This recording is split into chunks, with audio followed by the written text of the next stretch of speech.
Então, sem perder mais tempo, a gente vai para a apresentação do Rafael aqui. O Rafael, ele é engenheiro de produção pelo UFMG e mestre em administração com ênfase em finanças pelo UFMG.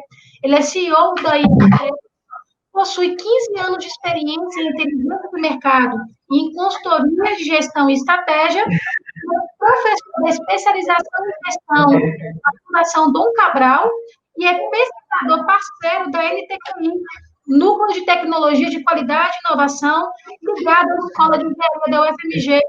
Enquanto consultor de negócios, ele já coordenou mais de 40 projetos de estruturação de negócios e elaboração de estratégia, implementação de boas práticas de governança corporativa e de gestão de desempenho de empresas de diversos portes e segmentos de mercado.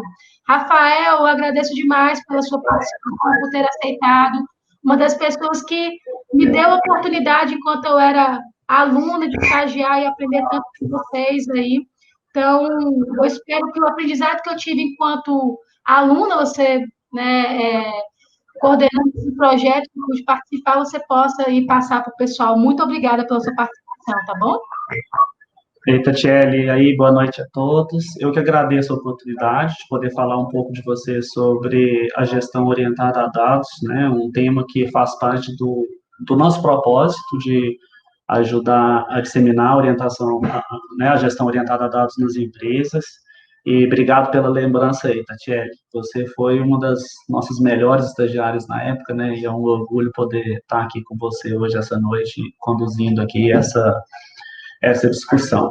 Bem, pessoal, em função do tempo, eu vou direto para o caso, tá? E se depois vocês quiserem conhecer um pouco mais sobre a N3, ou mesmo sobre como que é esse trabalho de dados, fiquem à vontade aí para procurar a gente.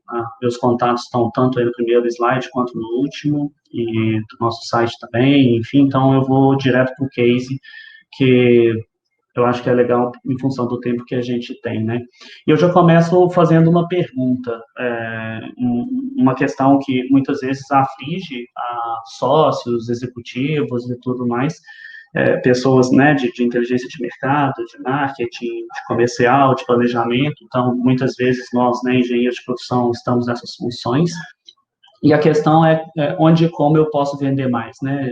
De que forma que eu posso estruturar minha força de vendas, alocar novos recursos, né, tomar decisões de investimento para expandir vendas com base em dados, ou de forma mais fundamentada em dados.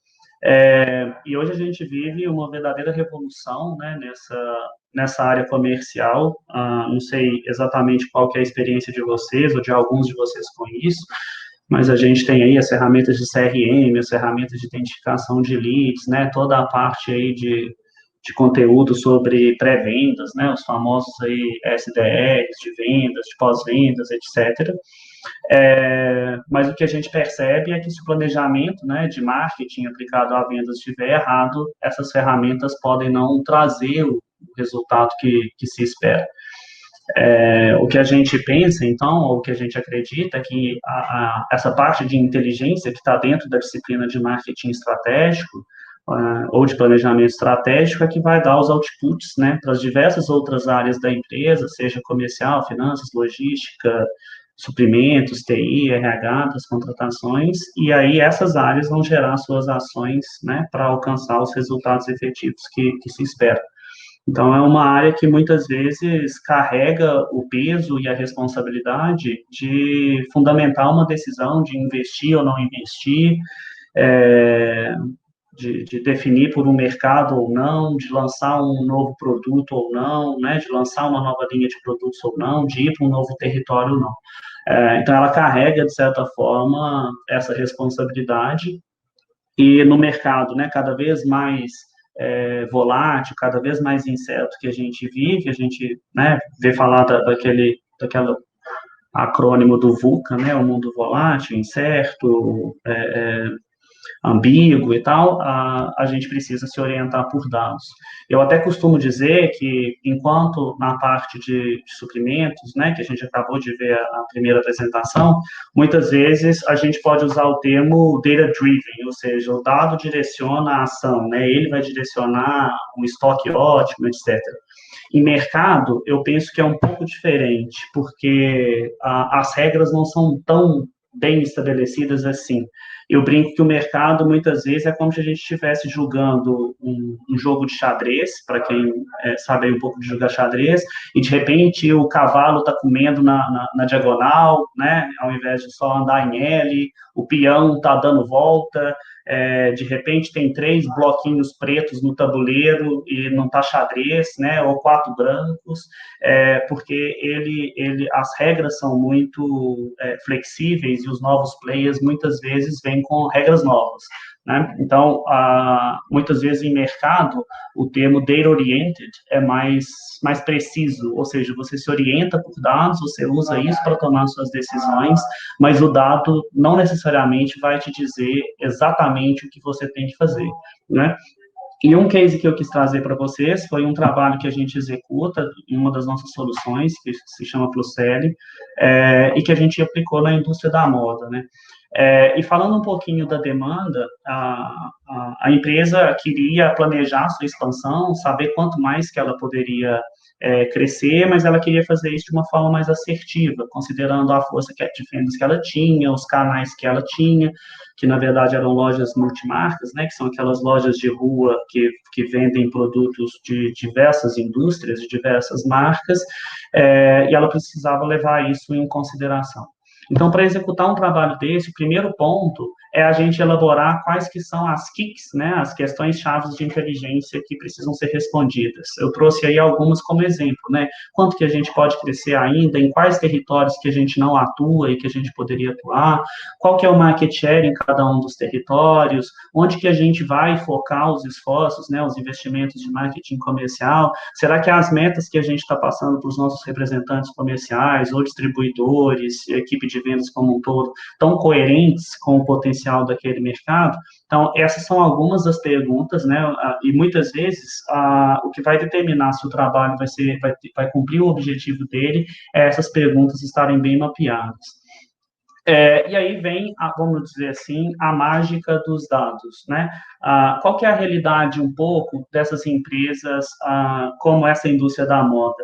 Muitas vezes ela está acostumada, ela tem ali um número de representantes, normalmente esses representantes têm seu território de atuação, e a empresa define uma meta, muitas vezes essa meta é estabelecida com base no histórico, então o ano passado vendeu 1 milhão, esse ano é 1 milhão e 100, ou 1 milhão e 200, né? E sem avaliar o potencial de mercado, ou qual que de fato é o share que ela tem, ou qual que é a oportunidade que ela tem de crescer naquele território. Então, de certa forma, é uma postura um pouco passiva, no sentido né, ela estabelece uma meta, o melhor que ela pode fazer num cenário tradicional fazer um bom acompanhamento dessa meta ao longo do tempo, mas ela não ajuda também esse representante comercial a conquistar aquela meta, né? Então, eu brinco que é como se fosse o representante comercial atuando em todas as áreas do campo, né? Se a gente fosse fazer uma analogia com um time de futebol, ele está desde o gol até centroavante, né? Ele tem que achar o ponto de venda para o qual ele vai vender, ele tem que saber qual município ele vai, ele tem que fazer os contatos iniciais, ele tem que fazer uma visita, apresentar o portfólio, apresentar a empresa, apresentar as marcas, tirar o pedido, né? Ou seja, ele vai de ponta a ponta. E muitas vezes ele também é o técnico, né? Ele é o massagista, o treinador de goleiro, porque você não tem uma ajuda. E quando a gente está trabalhando com dados, a gente tem a oportunidade de colocar essa equipe comercial, né, lá na ponta, no ataque e cuidar para que todo o resto a gente possa oferecer. Então, tem 2 outras perguntas, né, tipo, será que existe um perfil de município onde a gente vende mais, onde a gente tem maior sucesso? Será que existe um perfil de município onde aquele canal que a gente usa, que é a loja multimarca de rua e tal, ele é adequado, ele é mais adequado, ou ele é inadequado? Então, são perguntas que a gente vai tentar resolver com dados. Talvez esse é o meu principal slide de hoje, que eu conto um pouco como que a gente faz. né? Então, como que funciona, por exemplo, um trabalho de Data Analytics, que é um trabalho que eu, pessoalmente, adoro fazer e adoro ver os resultados. A gente vai estudar aqueles territórios, então, os municípios, ou as regiões, ou bairros, ou estados, ou micro-regiões, meso-regiões, etc., né? Então, a gente vai entender esses territórios, criar hipóteses ou critérios, hipóteses de critérios que ajudam a explicar as vendas. Então, o que explica a venda de uma indústria de moda com um produto premium, por exemplo, para infantil, para crianças? Será que é só a população do município, a renda média da cidade? Será que é o tipo de indústria que tem ali, o tipo de estabelecimento comercial, se são médios, se são pequenos ou grandes, né, as lojas? Será que é o IDH daquela cidade? Será que é o crescimento do PIB nos últimos anos? Enfim, então, a gente pode pesquisar uma variedade gigante de dados externos, né? E o que a gente faz é pegar esse conjunto de dados externos e cruzar, né, confrontar, usando aí uma linguagem mais técnica nossa de engenharia, buscar correlações, né, estatísticas entre os dados internos e os dados externos de mercado que ajudam a explicar as vendas, certo? Então, a gente faz esse tratamento do conjunto de dados, cruza todos esses dados, né, limpa aqueles pontos, né, que são fora da curva, os famosos outliers, e geramos uma série de modelagens, né, e técnicas estatísticas com análises, com cruzamentos, para dar essas respostas, tanto essas duas aqui que estão nesse slide, quanto aquelas outras que eu coloquei ali um pouco mais para trás, né? E aí a gente entrega para a empresa algumas respostas que são bastante importantes, né?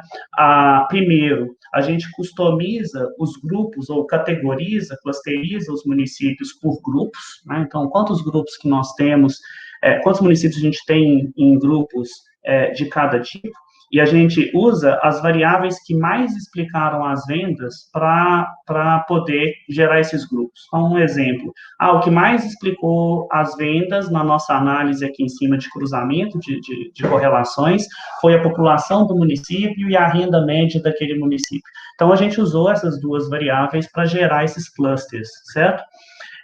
Dentro desses clusters, a gente gera, por meio de extrapolações, de inferências, de aproximações, quanto que é o tamanho do mercado em cada um daqueles municípios, né? Até aqui eu estou até trazendo para vocês alguns dados que são reais para vestuário infantil.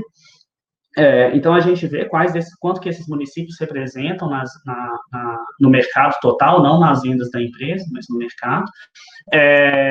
E aí a gente consegue responder o seguinte: olha, hoje a empresa tem um alcance de 541 municípios, que são esses municípios aqui, essas bolinhas azuis, onde ela já atua, certo?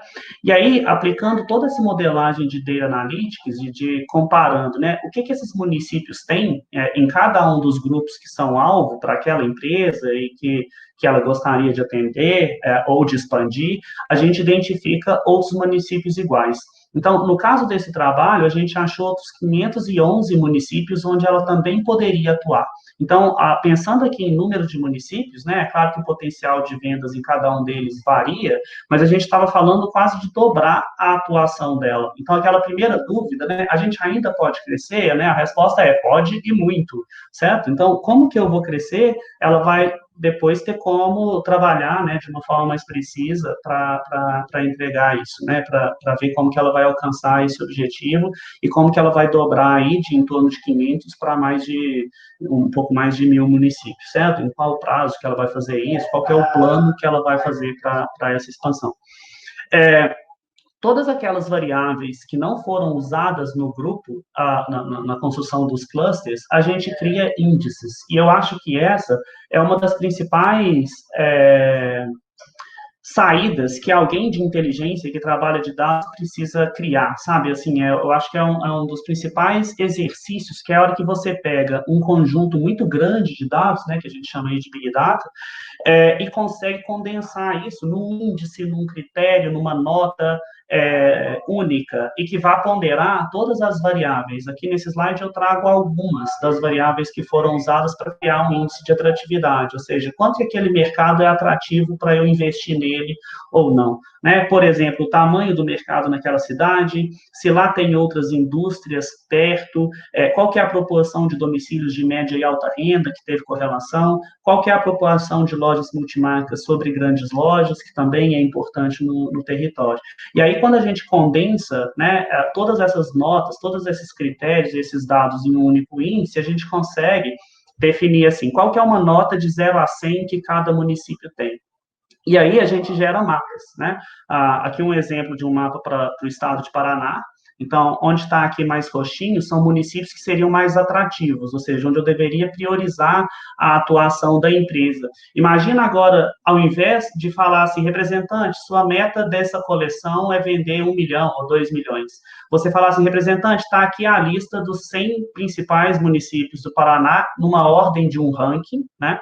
E você vai começar desse primeiro para o centésimo, e a nossa área interna já vai começar a mapear, via Google Maps ou uma outra ferramenta, até gratuita, quais lojas que você poderia visitar. Ou até falar o seguinte, a gente vai fazer um contato inicial de marketing, antes do contato de vendas, para tentar mostrar para aquele cliente nossas marcas, nosso portfólio de produtos, mandar um brinde, mandar alguma coisa para facilitar o seu trabalho ali naquelas cidades e a gente conquistar aquele aumento de mercado. Então, você inverte muito a lógica de trabalhar. Além disso, dentro de cada cluster, você pode definir quais são os municípios benchmarking, ou seja, em quais daqueles municípios que ela tem o maior market share, e determinar qual que é o estágio de atuação em cada território. Se a empresa está entrando naquele mercado, se ela está expandindo a participação, se ela está consolidando a participação, ou se ela já é, né, um município benchmark, onde ela tem que defender a posição que ela já alcançou, ou seja, que ela não tem pretensão de crescimento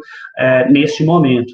Por que que isso é importante? Porque todas as ações de marketing e vendas que a partir daí vão ser construídas, né, seja uma política comercial, seja uma campanha de divulgação da marca, ela pode ser assertiva e pode ser específica. Então, se ela está no município de defender a posição, o que que significa? Significa que a marca dela provavelmente já é conhecida na cidade, né?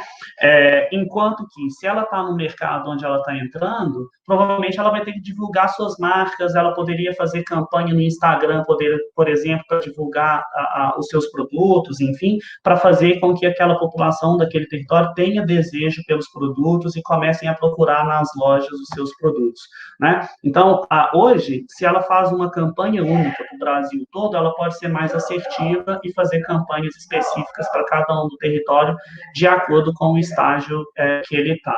E aí, finalizando a minha apresentação, eu acho que o que importa, no final das contas, quando a gente vai trabalhar com dados, né, é que o resultado que a gente entrega, primeiro, que ele seja condensado, como eu disse, num índice que seja aplicável, que a memória de cálculo seja de fácil entendimento, ou seja, a forma como a gente pesquisou os dados, construiu os índices, criou as ideias, né, são passíveis, ou seja, elas seguem de alguma forma um método científico que a gente pode revisitar e tratar e ajustar e melhorar ao longo do tempo, e também que empodere as pessoas para fazer melhor do que elas fazem hoje, né, que elas possam alcançar resultados mais efetivos. E eu até falo que, na maioria das empresas, o que acaba acontecendo é que sobe o nível das discussões, né? Deixa de ser uma discussão muito subjetiva, e tem pessoas com as suas próprias percepções e que são válidas, porque muitas vezes a pessoa tem muita experiência, mas ela não consegue, às vezes, convencer seus pares, né, essa pessoa que é muito experiente, porque as outras pessoas acham que é simplesmente uma opinião e que aquilo não está baseado em dados. Então, quando a gente traz um modelo como esse, uma entrega como essa, a gente tem a possibilidade da empresa poder fazer uma discussão de mais alto nível, né, buscar hipóteses de por que os resultados foram daquele jeito, e a partir daí buscar planos e estratégias mais assertivas para direcionar seu crescimento. Então, esse é um exemplo de trabalho que eu, pessoalmente, adoro acompanhar, ver os resultados. Hoje eu já não estou na mão da massa, né? Eu já não faço, já fiz, hoje eu não faço mais, infelizmente, mas é um trabalho muito gostoso de fazer e que a gente acha que dá muito resultado e permite que a empresa possa usar mais, né? Mas usar com mais assertividade, principalmente no momento como esse que a gente está vivendo. Então, quero agradecer de novo a possibilidade de vir falar com vocês e me coloco à disposição para responder as perguntas aqui no final das apresentações e também posteriormente para quem estiver interessado em conhecer mais, tá bom?